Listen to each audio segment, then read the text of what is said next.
தான் வாக்கு சதவிகிதம் கூடியது என கூறுவது அரண்டவன் கண்ணுக்கு இருண்டதெல்லாம் பேய் என்பது போல இருப்பதாக அமைச்சர் சேகர்பாபு தெரிவித்துள்ளார். தாவேக அமைச்சரவை பட்டியல் என உலாவரும் பட்டியல் குறித்தும் விமர்சித்தார். வெளியிட்ட அமைச்சரவை பட்டியல் பற்றி இல்லாத ஊருக்கு போகாத வழியை காண்பிப்பது போல் உள்ளது. ராணிப்பேட்டை மாவட்டம் அரக்கோணம் அருகே தக்கோலம் ஜலநாத ஈஸ்வரர் கோயில் சித்திரை பிரம்மோற்சவ தேரோட்டம் நடைபெற்றது.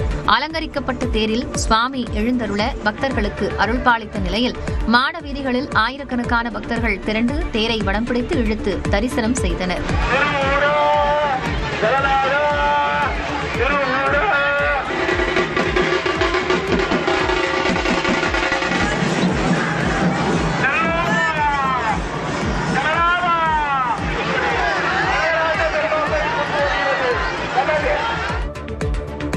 மயிலாடுதுறை பழைய பேருந்து நிலையத்தில் உணவக ஊழியரை கொடூரமாக தாக்கிய 17 வயது சிறுவன் உட்பட 2 பேர் கைது செய்யப்பட்டுள்ளனர். ஃப்ரைட் ரைஸ் வாங்க வந்த 17 வயது சிறுவனுக்கும் ஹோட்டல் மாஸ்டருக்கும் இடையே தகராறு ஏற்பட்டது. இதையடுத்து அங்கிருந்து சென்ற சிறுவன் தனது சகோதரர் பிரவீன் உட்பட 6 பேருடன் வந்து மாஸ்டர் ஆரோனை கொடுமையாக தாக்கியுள்ளார். இது தொடர்பான சிசிடிவி காட்சியின் அடிப்படையில் சிறுவனும் அவரது சகோதரரும் கைது செய்யப்பட்ட நிலையில் மற்றவர்களை காவல்துறையினர் தேடி வருகின்றனர். கொடைக்கானலுக்கு ஓய்வெடுக்க வந்துள்ள முதலமைச்சர் மு க ஸ்டாலின் மனைவி துர்கா நட்சத்திர ஏரியில் தனது குடும்பத்தினருடன் உற்சாகமாக படகு சவாரி மேற்கொண்டார். இதமான காலநிலையை ரசித்தவாறு சிக்காரா படகில் சென்ற அவருக்கு கரையில் இருந்த சுற்றுலா பயணிகளும் பொதுமக்களும் கையசைத்து மகிழ்ச்சியை வெளிப்படுத்தினர். தொடர்ந்து பொதுமக்களுடன் இன்முகத்துடன் புகைப்படம் மற்றும் செல்ஃபி எடுத்துக் கொண்டார்.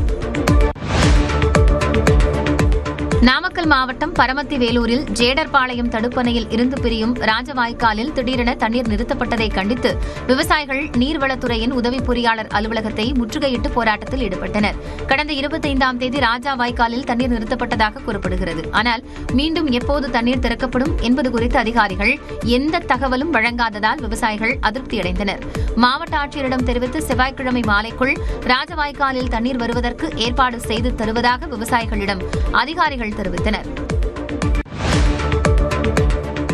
நெல்லை முக்குடல் அருகே தாமிரபரணி கூட்டுக்குடிநீர் திட்ட குழாயில் ஏற்பட்ட பழுதால் பனைமரம் உயரத்திற்கு தண்ணீர் பீச்சி அடித்ததால் பல லட்சம் லிட்டர் குடிநீர் வீணானது. முக்கூடல் வீரவநல்லூர் செல்லும் சாலையில் கூட்டுக்குடிநீர் திட்டத்திற்காக அமைக்கப்பட்ட நீரேற்று நிலையத்தின் பிரதான குழாயின் வால்வு பகுதியில் ஏற்பட்ட பழுது காரணமாக குடிநீர் திடீரென அதிவேகத்தில் வெளியேறியது. ஒரு பனைமர உயரத்திற்கு தண்ணீர் விண்ணை நோக்கி பீச்சி அடித்தது. இதனால் பல்லாயிரக்கணக்கான லிட்டர் குடிநீர் வீணான நிலையில் வால்வை சரிபார்க்கும் பணிகள் நடைபெற்று வருவதாக தெரிவிக்கப்பட்டுள்ளது.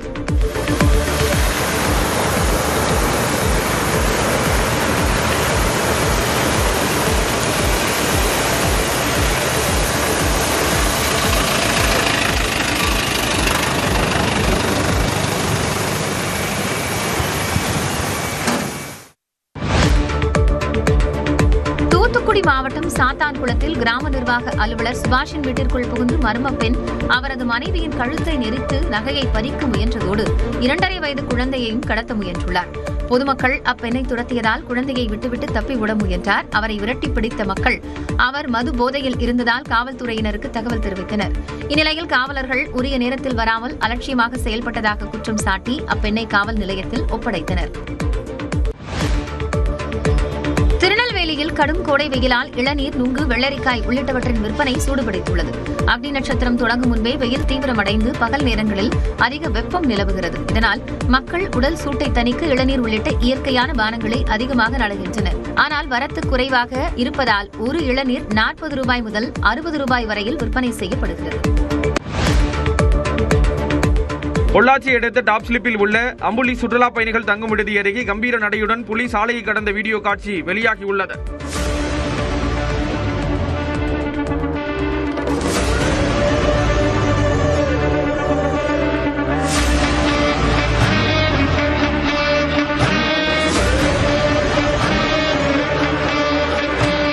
புலி நடமாட்டத்தால் டாப் ஸ்லிப்பிற்கு வரும் சுற்றுலா பயணிகள் பாதுகாப்பாக இருக்க வேண்டும் என்றும் மாலை 5 மணிக்கு மேல் தங்கும் விடுதிகளை விட்டு வெளியேறக்கூடாது என்றும் ஆனைமலை புலிகள் காப்பக அதிகாரிகள் எச்சரிக்கை விடுத்துள்ளனர்.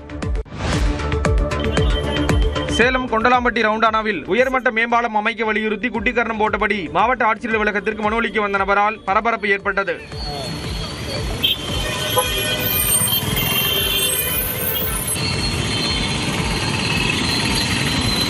உடனடியாக அவரை தடுத்து நிறுத்திய காவல்துறையினர் தேர்தல் நடத்தை விதிகள் அமலில் இருப்பதால் இதுபோன்று வரக்கூடாது என்று கூறி விசாரணைக்காக அழைத்துச் சென்றனர். தூத்துக்குடி மாவட்டம் கோவில்பட்டி அருகே உள்ள மந்தித்தோப்பு கிராமத்தில் உள்ள காளியம்மன் கோயில் குடமுழுக்கு விழா வெகு விமர்சையாக நடைபெற்றது. யாகசாலையிலிருந்து புனித நீர் அடங்கிய கும்பங்கள் மேலதாளம் முழங்க எடுத்துச் செல்லப்பட்டு விமான கோபுரத்தில் புனித நீர் ஊற்றப்பட்டு தீபாராதனையுடன் குடமுழுக்கு விழா நடைபெற்றது. இதில் முன்னாள் அமைச்சர் கடம்பூர் ராஜு மற்றும் சுற்றுவட்டார பகுதிகளைச் சேர்ந்த திரளான மக்கள் கலந்து கொண்டனர். செங்கல்பட்டு மாவட்டம் ஆத்தூர் வடபாதி பகுதியில் ரயில்வே கேட் மூடப்படுவதாக வெளியான அறிவிப்பை எதிர்த்து கிராம மக்கள் போராட்டத்தில் ஈடுபட முயன்றதால் பரபரப்பு ஏற்பட்டது. செங்கல்பட்டு அரக்கோணம் ரயில்வே தடத்தில் உள்ள இந்த கேட்டை மூடிவிட்டு அருகில் உள்ள சுரங்கப்பாதையை பயன்படுத்த அறிவுறுத்தப்பட்டது. ஆனால் சுரங்கப்பாதை குறுகலாக இருப்பதாகவும் விவசாய வாகனங்கள், ஆம்புலன்ஸ் உள்ளிட்டவை செல்ல முடியாது என்றும் கூறி கிராம மக்கள் எதிர்ப்பு தெரிவித்தனர். இதனால் ரயில்வே கேட்டை மூடக்கூடாது என மக்கள் போராட்டத்தில் ஈடுபட முயன்ற நிலையில் அதிகாரிகள் சமாதானப்படுத்தினர். கள்ளக்குறிச்சி மாவட்டம் கல்வராயன் மலைப்பகுதியில் டாஸ்மாக் கடையை அகற்ற கோரி பெண்கள் சாலை மறியலில் ஈடுபட்டனர். பெருமாநத்தம் பகுதியில் இயங்கி வரும் டாஸ்மாக் கடையை அகற்ற வேண்டும் என்று வலியுறுத்தி அப்பகுதியைச் சேர்ந்த 100க்கும் மேற்பட்ட பெண்கள் சாலையில் அமர்ந்து போராட்டத்தில் ஈடுபட்டனர். சமீபத்தில் அப்பகுதியில் நடந்த குடும்ப தகராறால் 2 பேர் கொலை செய்யப்பட்டதை தொடர்ந்து மது போதையில் சமூகத்தில் பாதிப்பு அதிகரித்து வருவதாக கூறியவர்கள் போராட்டத்தில் ஈடுபட்டனர். புதுச்சேரி மற்றும் மத்திய தமிழ்நாடு பகுதிக்கான இந்திய கடலோர காவல்படையின் புதிய தலைமையக வளாகத்தை அதன் தலைமை இயக்குநர் பரமேஷ் சிவமணி திறந்து வைத்தார். லாஸ்பேட்டை பகுதியில் அமைந்துள்ள இந்த நவீன வளாகம் கிழக்கு கடற்கரையின் பாதுகாப்பு கட்டமைப்பை வலுப்படுத்தும் வகையில் வடிவமைக்கப்பட்டுள்ளது. மேம்பட்ட செயல்பாட்டு மையம் மற்றும் கடல்சார் மீட்பு துணை மையம் ஆகியவற்றை உள்ளடக்கிய இந்த தலைமையகம் சுமார் 140 கடல் மைல் பரப்பளவை கண்காணிக்க உதவும். திருவண்ணாமலை மாவட்டம் மங்களம் அரசு மேம்படுத்தப்பட்ட ஆரம்ப சுகாதார நிலையத்திற்குள் செல்லும் சாலையில் மின்கம்பம் மற்றும் ஆழ்துளை கிணற்றை அகற்றாமலேயே சிமெண்ட் சாலை அமைக்கப்பட்டுள்ளது. பல லட்சம் ரூபாய் மதிப்பீட்டில் அமைக்கப்பட்ட இந்த சாலையின் நடுவிலேயே மின்கம்பத்தின் ஸ்டே கம்பி மற்றும் மூடப்படாத பள்ளங்கள் இருப்பதால் பெரும் விபத்து ஏற்படும் அபாயம் உருவாகியுள்ளது.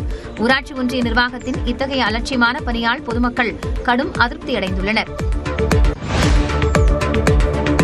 நெல்லை மாவட்டம் ரெட்டியார்பட்டி அருகே ஆள் நடமாட்டம் இல்லாத காட்டுப்பகுதியில் மருத்துவ கழிவுகள் குவித்து தீ வைக்கப்பட்ட சம்பவம் அதிர்ச்சியை ஏற்படுத்தியுள்ளது. அடையாளம் தெரியாத நபர்கள் சிலர் மருத்துவ கழிவுகளை மலைபோல் குவித்து தீ வைத்துவிட்டு தப்பிச் சென்றுள்ளனர். பின்னர் தீயணைப்பு வீரர்கள் பல மணி நேரம் போராடி தீயை கட்டுக்குள் கொண்டு வந்தனர். இது தொடர்பாக விஏஓ அளித்த புகாரின் பேரில் காவல்துறையினர் வழக்கு பதிவு செய்து விசாரிக்கின்றனர். கொடைக்கானல் 13வது வார்டுக்கு உட்பட்ட டோபிகானல் பகுதியில் பொது கழிப்பறைகளை தூய்மைப்படுத்தாதது மற்றும் குடிநீர் விநியோகம் சீராக இல்லாததை கண்டித்து பொதுமக்கள் வத்தலகுண்டு பிரதான சாலையில் மறியலில் ஈடுபட்டனர். தங்களது பகுதிக்கு அடிப்படை வசதிகளை செய்து தராத வார்டு கவுன்சிலரான திமுகவைச் சேர்ந்த வயலட் ரீகனை கண்டித்து 50க்கும் மேற்பட்ட பெண்கள் மறியலில் ஈடுபட்டனர். 1 மணி நேரம் போக்குவரத்து பாதிக்கப்பட்டது. தகவல் அறிந்து வந்த காவலர்கள் உரிய நடவடிக்கை எடுப்பதாக உறுதியளித்ததை அடுத்து மறியல் கைவிடப்பட்டது.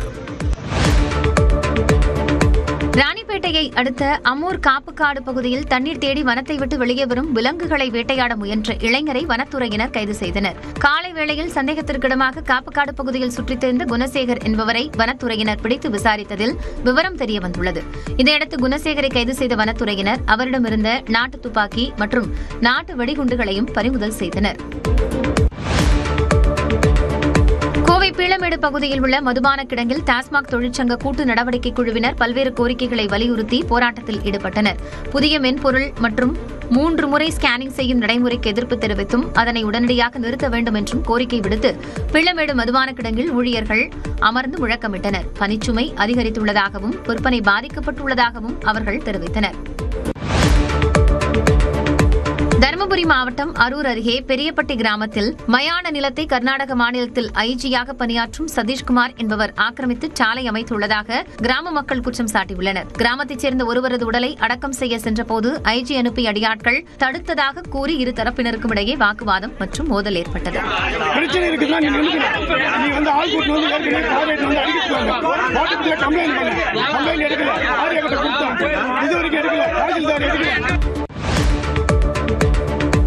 சென்னை பெருங்கடத்தூரில் இருந்து தாம்பரம் நோக்கி சென்ற மின்சார ரயில் மீது அடையாளம் தெரியாத நபர்கள் கல்வீசி தாக்கியதில் பயணி ஒருவர் படுகாயமடைந்தார். எறும்புலியூர் அருகே ஓடிக்கொண்டிருந்த ரயில் மீது சிலர் கற்களை வீசி தாக்கியதாக கூறப்படுகிறது. இதில் ரயிலில் பயணம் செய்த பார்த்திப கண்ணன் என்கின்ற 26 வயது இளைஞரின் தலையில் காயம் ஏற்பட்டது. இதுகுறித்து அவர் அளித்த புகாரின் பேரில் ரயில்வே காவலர்கள் விசாரணை நடத்துகின்றனர். இறுதி ஊர்வலங்களின் போது பொதுமக்களுக்கு இடையூறு விளைவிப்பதை கட்டுப்படுத்த போதுமான தண்டனை விதிகளுடன் கூடிய புதிய சட்டத்தை கொண்டு வர வேண்டும் என உயர்நீதிமன்ற மதுரை கிளை உத்தரவிட்டுள்ளது. மதுரையில் கல்லூரி பேருந்து மீதான தாக்குதல் தொடர்பான வழக்கில் முன்ஜாமீன் மனுவை தள்ளுபடி செய்த நீதிபதி ராமகிருஷ்ணன் இதனை தெரிவித்தார். இறுதிச் சடங்கு என்பது அடிப்படை உரிமை என்றாலும் அது பொது பாதுகாப்பை அச்சுறுத்துவதாக இருக்கக்கூடாது என நீதிபதி சுட்டிக்காட்டினார். இதுகுறித்து தலைமைச் செயலாளர் ஜூலை 31ஆம் தேதிக்குள் அறிக்கை தாக்கல் செய்யவும் நீதிமன்றம் உத்தரவிட்டது. கிருஷ்ணகிரி மாவட்டம் ஊத்தங்கரை அருகே தேர்தலில் திமுகவிற்கு வாக்களிக்கவில்லை என கூறி பொதுமக்களின் குடிநீர் தொட்டியை முன்னாள் திமுக ஊராட்சி மன்ற தலைவரின் கணவர் பெருமாள் தலைமையிலான கும்பல் அடித்து நொறுக்கியது. திடீர்குப்பம் பகுதியில் 30க்கும் மேற்பட்ட குடும்பத்தினர் பயன்படுத்தி வந்த இந்த தொட்டியை சேதப்படுத்தியதோடு இனி தண்ணீர் எடுக்கக்கூடாது என மிரட்டல் விடுத்ததாகவும் கூறப்படுகிறது. பொது சொத்தை சேதப்படுத்தியவர்கள் மீது நடவடிக்கை எடுக்க கோரி சாமல்பட்டி காவல் நிலையத்தில் புகார் அளிக்கப்பட்டுள்ளது. ராமநாதபுரம் மாவட்டம் திருவாடானை பேருந்து நிலையத்தில் ஓட்டுநர் இல்லாத நேரத்தில் அரசு பேருந்தை மனநலம் பாதிக்கப்பட்ட நபர் ஒருவர் திடீரென இயக்கியதால் பரபரப்பு ஏற்பட்டது. பேருந்து நகரத் தொடங்கியதும் அதிர்ச்சியடைந்த பயணிகள் பேருந்தில் இருந்து கீழே குதித்து அலறி அடித்து ஓடினர். சுமார் 10 அடி தூரம் பேருந்து சென்ற நிலையில் அங்கிருந்தவர்கள் அந்த நபரை மடக்கி பிடித்தனர். விசாரணையில் அவர் நத்தக்கோட்டையைச் சேர்ந்த விஸ்வநாதன் என்பதும் மனநலம் பாதிக்கப்பட்டவர் என்பதும் தெரியவந்தது. கிருஷ்ணகிரி மாவட்டத்தில் ஆண்டுக்கு 5% விவசாயிகள் மாமரங்களை வெட்டி மாற்று பயிருக்கு மாறுவதால் மாமரங்கள் அழிந்து வரும் அபாயம் ஏற்பட்டுள்ளது. தொடர் மகசூல் பாதிப்பால் போச்சம்பள்ளியை அடுத்த என் தட்டக்கல் கிராமத்தைச் சேர்ந்த விவசாயி பாலதண்டாயுதம் தனது 2 ஏக்கரில் சுமார் 150 மாமரங்களை வெட்டி அகற்றியுள்ளார். மேலும் இந்த ஆண்டு சுமார் 3000 ஹெக்டேர் பரப்பளவுள்ள மாமரங்கள் அழிக்கப்படக்கூடும் என எச்சரிக்கை விடுத்துள்ளார். வியாபாரிகளும் மாங்குள் நிறுவனம் சிண்டிகேட் அமைச்சு அடிச்சு நாங்க தர மட்டத்தில் போட்டோம். எங்க வாழ்வாதாரமே இழந்துட்டோம். எங்களுக்கு சாப்பிட்றது கூட வழி இல்லாத விவசாயிகளை, சிறு குறு விவசாயிகளை அறுத்துட்டு மாற்று விவசாயத்துக்கு நாங்க போக போறோம். இதுக்கு மேலாவது கண்டுக்கலன்னா முற்றிலும் மாங்கனி நகரமே நீங்க மறந்துடலாம். ராணிப்பேட்டை மாவட்டம் சோடிங்கர் லட்சுமி நரசிம்மசுவாமி திருக்கோவிலில் நடைபெற்று வரும் சித்திரை பெருவிழாவில் தங்க கிரீட வாகனத்தில் பக்தோசித பெருமாள் பக்தர்களுக்கு காட்சி அளித்தார். சித்திரை பெருவிழாவின் 6வது நாள் உற்சவமான தங்க கிரீட சேவை உற்சவம் விமர்சையாக நடைபெற்றது. பல வண்ண மலர்கள் கொண்டு சிறப்பு அலங்காரம் செய்யப்பட்டு மகா தீப ஆராதனை நடைபெற்றது. பின்னர் பக்தோசித பெருமாள் சுவாமி அலங்கரிக்கப்பட்ட தங்க கிரீட வாகனத்தில் எழுந்தருளி மங்கள வாத்தியங்கள், வேத மந்திரங்கள் முழங்க 8 மாட வீதிகளில் உலா வந்து காட்சி அளித்தார். வேலூர் மாவட்டம் காட்பாடியில் உள்ள தனியார் பல்கலைக்கழகத்தில் மாணவ மாணவிகளுக்கான இலவச கோடைகால விளையாட்டு பயிற்சி தொடங்கியது. தினந்தோறும் பேருந்தில் அழைத்து வரப்பட்டு அவர்களுக்கு உணவளித்து கைப்பந்து, கையுந்து பந்து, கூடைப்பந்து, ஹாக்கி, கால்பந்து, கராத்தே, சதுரங்கம் ஆகிய பயிற்சிகள் 24 நாட்கள் இலவசமாக அளிக்கப்படுவதாக கூறப்படுகிறது. இதில் 70 பள்ளிகளைச் சேர்ந்த 400க்கும் மேற்பட்ட மாணவ மாணவிகள் கலந்து கொள்கின்றனர். திண்டுக்கல் மாவட்டம் கொடைக்கானலில் உள்ள பெரிய மாரியம்மன் கோவிலில் தமிழ்நாடு முதலமைச்சர் மு.க. ஸ்டாலின், மனைவி துர்கா ஸ்டாலின் ஆகியோர் வழிபட்டனர். முதல்வர் மு.க. ஸ்டாலின் ஓய்விற்காக தனது குடும்பத்தினருடன் கடந்த சனிக்கிழமை கொடைக்கானல் சென்றார். அதன்பின் குறிஞ்சி ஆண்டவர் முருகன்மலை கோவிலில் துர்கா ஸ்டாலின் ஞாயிற்றுக்கிழமை வழிபட்டார். அதைத் தொடர்ந்து தற்பொழுது பெரிய மாரியம்மன் கோவிலில் வழிபாடு நடத்திய அவர் அங்கு வந்தவர்களுடன் கைகுலுக்கி வாழ்த்து தெரிவித்தார். ஈரோடு மாவட்டத்தில் கோடை வெப்பம் அதிகரிப்பதால் அரசு தலைமை மருத்துவமனையில் வெப்பத்தாக்க சிகிச்சைக்காக தனி வார்டு அமைக்கப்பட்டுள்ளது.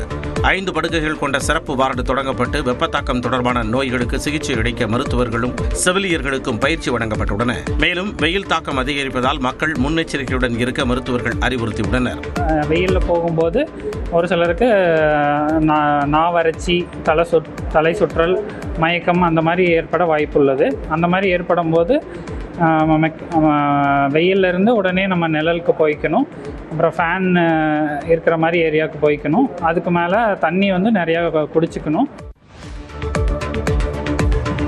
புதுக்கோட்டை மாவட்டம் புளிச்சங்காடு துலுக்க விடுதி கிராமத்தில் உள்ள பிரசித்தி பெற்ற ஸ்ரீ முத்துமாரியம்மன் ஆலயத்தில் வைரத்தேர் வெள்ளோட்ட திருவிழா சிறப்பாக நடைபெற்றது. 10 லட்சம் ரூபாய் மதிப்பீட்டில் புதிதாக தயாரிக்கப்பட்ட வைரத்தேர் சிறப்பு அலங்காரத்துடன் பூஜைகள் செய்து வெள்ளோட்டம் விடப்பட்டது. 4 மாட வீதிகளில் ஓம் சக்தி பராசக்தி என்ற முழக்கத்துடன் பக்தர்கள் தேரை வடம் பிடித்து எடுத்து வந்தனர்.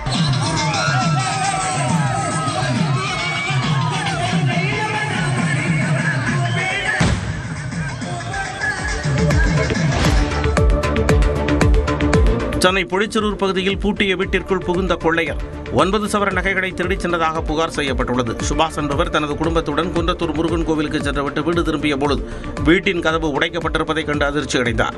உள்ளே சென்று பார்த்தபொழுது பீரோவில் இருந்த 9 சவரன் தங்க நகைகள் மற்றும் வெள்ளிப் பொருட்கள் திருடு போயிருந்தது தெரியவந்தது. புகாரின் பேரில் வீட்டில் கைரேகை நிபுணர்கள் ஆதாரங்களை சேகரித்த நிலையில் விசாரணை நடைபெறுகிறது.